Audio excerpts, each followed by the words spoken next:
I've already exceeded every single life expectation I had for myself. I never thought I'd win Olympia, and I won 3 already.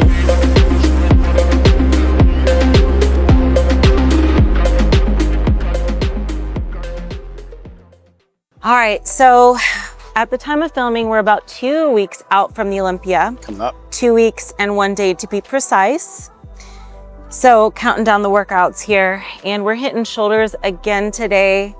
I've been doing a lot more shoulders and upper body recently and kind of minimizing the lower body. We're taking it down to 1 day of lower body only. I don't even know if I'll do it on peak week, if I'll do legs, we'll see. But for now, we're kind of getting rid of that inflammation in the legs. We're starting that process, and yeah, it's gonna be a good workout today. I'm excited. Yep, let's do it. I wanna also show you guys this. I was the first to sign the wall, okay? The first one. It's easy, I got my truck. It's back in. I'm proud of that. You got a special guest over here too if you want to cut. What's happening, guys? What's going on, brother? How are you? Hey, Mama. Good to see you. Fantastic. I didn't know you'd be here. Yes, I'm always around. Okay, okay. How are you guys? Good? Good.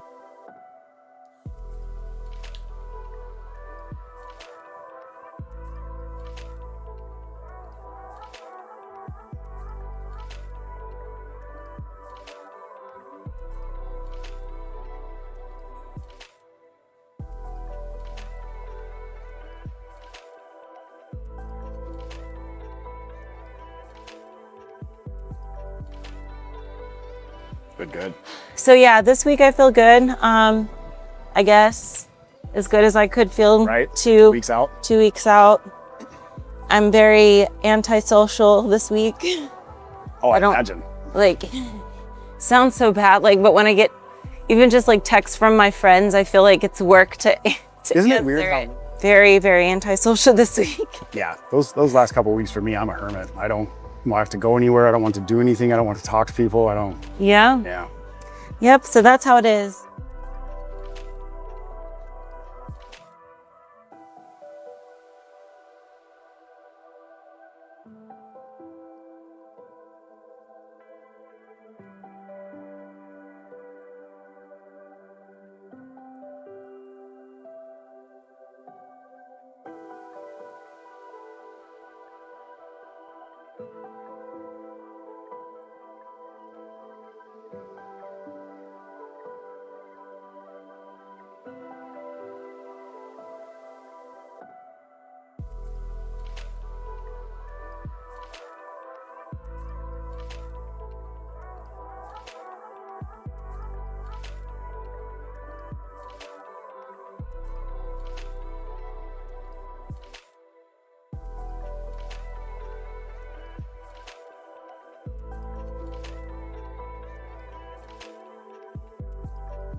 We started today with trifecta, which is front dumbbell raises, side dumbbell raises, and rear delt raises, which is just a good warm up. We usually finish with that one, but today Ashley's fatigue is obviously a little bit more as she gets closer to the show. I thought this would just be a good shoulder warm up before we go into the heavier movements.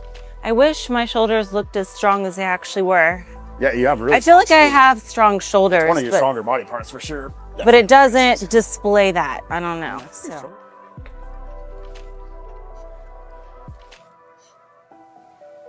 How's that feeling? Good. Easy.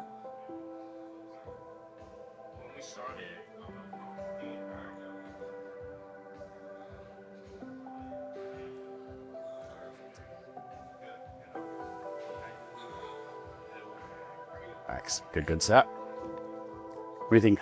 Good. I can go up. I have a lot of people that will ask me, like, what weights are you using? And my response, I try to say it in the nicest way possible, but it's like, it doesn't matter because it's all relative to your strength that day. Yeah. Meaning today, 35s might feel easy. Tomorrow, I might not even be able to pick them up. And also, it doesn't indicate how, not necessarily indicating how your shoulders look, if that makes sense. Meaning, as I just said previously, my shoulders, I feel like they don't look as strong as they actually are. Yeah. But I think a lot of people focus on the weights that their influencer that they're watching is using rather than what's good for them, because you got to pick a weight that's doable for you. You don't want to just throw the weights around, causing injury and targeting muscles that aren't supposed to be targeted. So yeah, that's my response, is just different every day. We'll see. I don't even know my own weights sometimes. Can't remember. Challenge. You mark them down, but I don't even. Yeah, we log everything. That way when we're logging everything, especially when we get closer to the show, we know where you're at. Strength-wise, you're not losing too much strength. You're staying kind of where you're at. Best way to keep muscle tissue. Yep, exactly. So yeah, log everything. Log your training. Best way to keep track of your progress. I know that used to be a big thing, you know, when I was coming up. We always looked forward to muscular development and flex because we'd go see Jay Cutler's workouts, Ronnie Coleman's workouts, and then we'd start following them ourselves. That's where we got all of our information. Yeah. Zines, right? Yeah. I don't know if that's still a thing or not. If it, yeah. No. Fucking I don't think so. Thanks for reminding me. I don't know. Like, what are you talking about, Russ? Nobody does that anymore.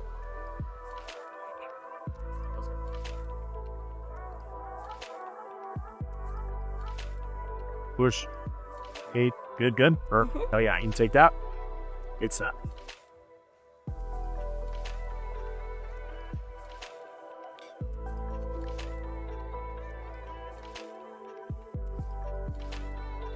Do you want me to do a drop? Okay.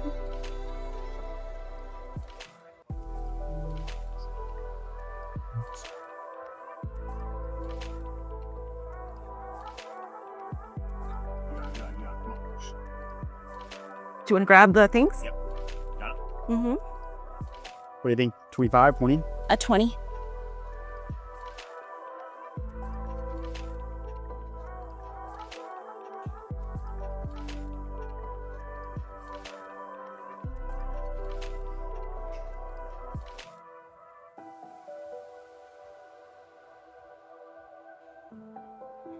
Good set, good set.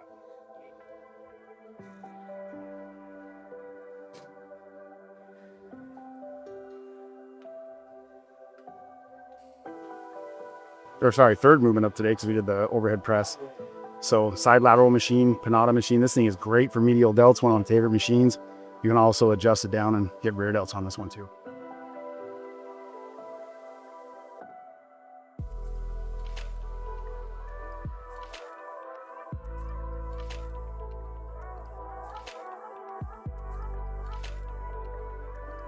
Men's physique is all Tuesday as well. Really? Yeah.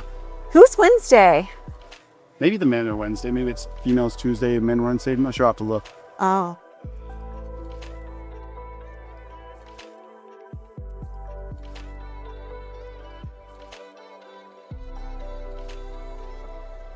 Good, good. One more. Let's do a drop on this last one. Okay. Every year leading into Olympia, like a final week ritual or like a night before ritual. My night before ritual is a joke. It's like try to sleep as early as you can. We talked about that. And I just sleep 3 hours and that's it. And just overthink. But the week of, you know, I just try to minimize inflammation, and my workouts will decrease in intensity by large amounts. Bring stress down. Yes, and cardio obviously is decreased. I don't know if we would consider these rituals, but they're definitely things that I do on peak week. I try to do my pampering stuff like nails, hair, all that. But Olympia week is a little different because because Thursday is the most busy day for me. Yeah. And that's because doing the press conference, tan appointment, athlete meeting, meet the athletes. Like when you get to that level, it's like, you know, yeah, you're going to do a show, a pro show, an amateur show. Like, I mean, there's a lot into it, but like when you're a pro athlete and you're on the Olympia stage and you're a contender, all the work that goes into it, those final weeks of like the interviews, the booth work, the running around, like being on your feet and then still managing to get on stage looking good. That is what's wild to me. Yeah. That's what's wild to me.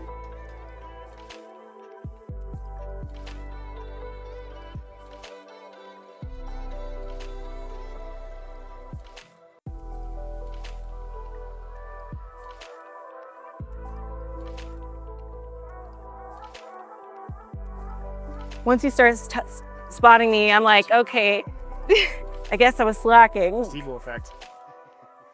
Well, sometimes I go very slow and maybe I should speed it up and you think I'm slacking and I don't want you to think that. So. You're good. I don't think you're a slacker. What's been your favorite prep? Favorite prep? Not this one. This is my least favorite prep ever. You think just because of the pressure? Yeah. Yeah. Not anything physically related. It's just The mental side of it? yeah. Yeah. I hate it. Imagine.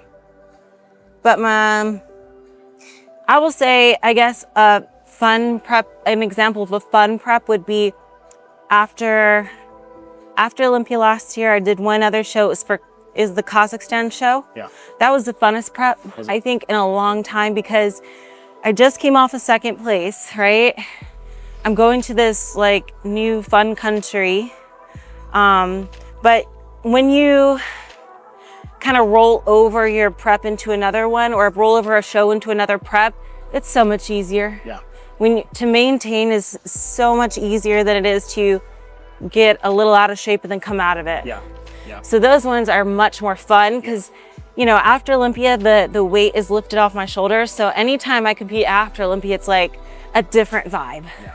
I know. So hopefully if this show goes well at the Olympia, I can do another show or two after and just have my mindset, or my mind is so much more clear because I don't have that like, Sure. Yeah.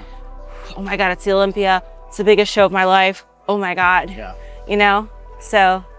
And you were planning on a couple shows after this one, or one maybe? Yeah, you know, if it goes well, I do want to compete a few more times.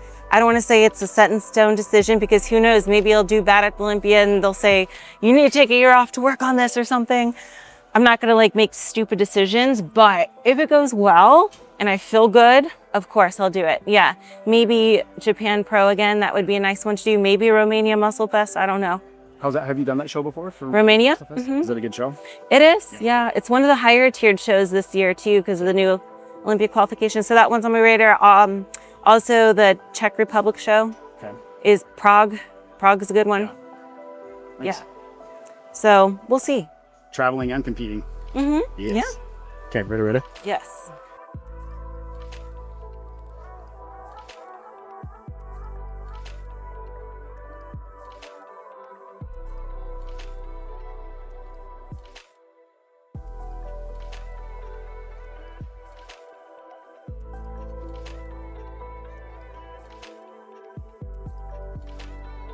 I only count the dubs.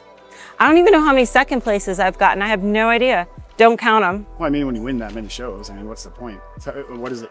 Is it 60? 50? I've won 53 pro shows. 50 Yeah. pro shows. That is crazy. Yeah. 51. She's won 53 pro shows. That's insane to think about It how many sounds shows you. crazy. Yeah. I just wanted to win one pro show when I first turned pro. I was like, I just want to win one, and that'd be the pinnacle. That's how it all starts. Yes. I want to get on stage and see how it goes. Oh, you know what? I want to win a class. Mm-hmm. Well, I want to win the overall. You know what? I might go pro. Oh, I want to win a pro show. Yeah. Yeah. Addicting. Yeah. So who knew? Who knows how many more I'll get? But yeah, I do not know how many I've ever competed in. It's got to be Hundreds, I'm sure. No, probably not, probably not. because my win rate's over 50%. So I don't know.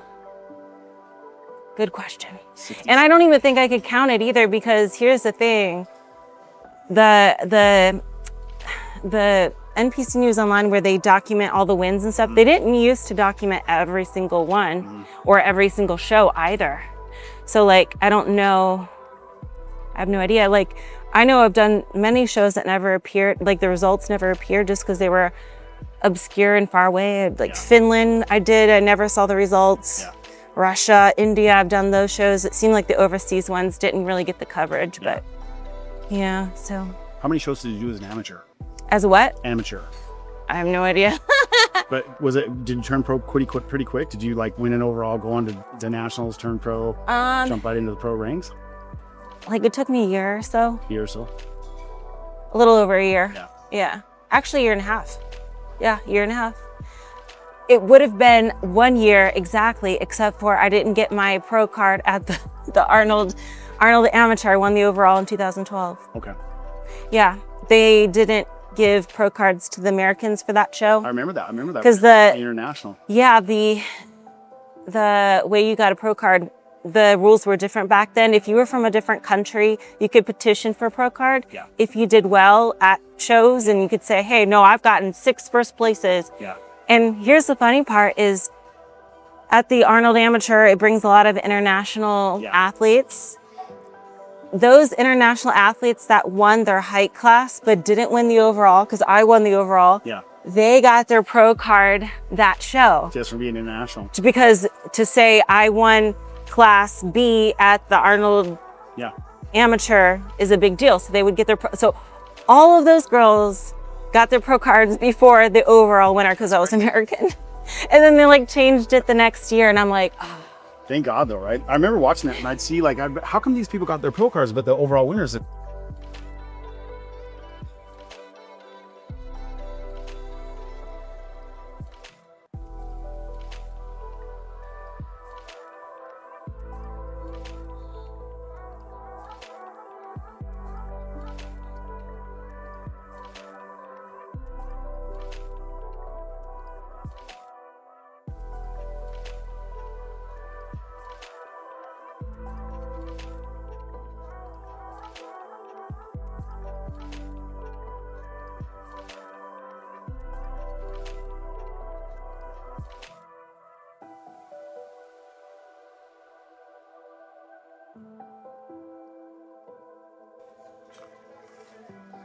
Do you remember when you were pro card at? What show it was? The Team Universe 2012 was where I got that. Yeah. You. A good show. Where'd you get yours? North Americans. Okay. 2015.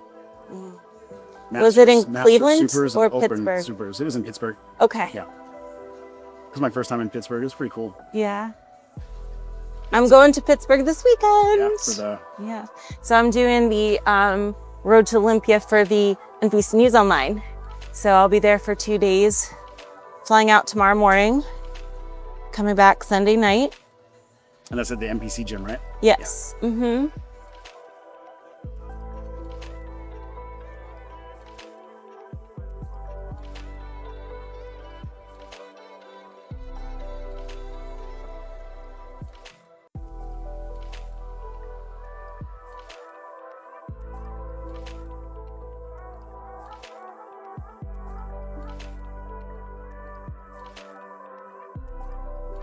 But something changed in 2020.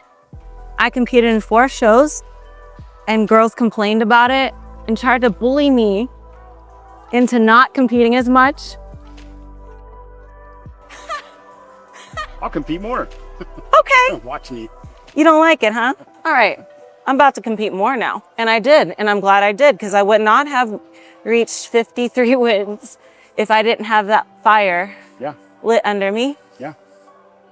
And I still look back and I laugh at the whole situation. God. But still, Qualifications. Taking qualifications. Still blows my mind. Pathetic, really. That's it. You either step it up and you fight to get that qualification Exactly. from you, or you just keep your mouth shut. The entitlement of some people is insane. Yeah. No one owes you an Olympia qualification. You have to earn it. 100% agree. And I've earned mine. Believe me, it wasn't easy for me to qualify. I didn't complain about it though. I just got better, you know? Got to do that.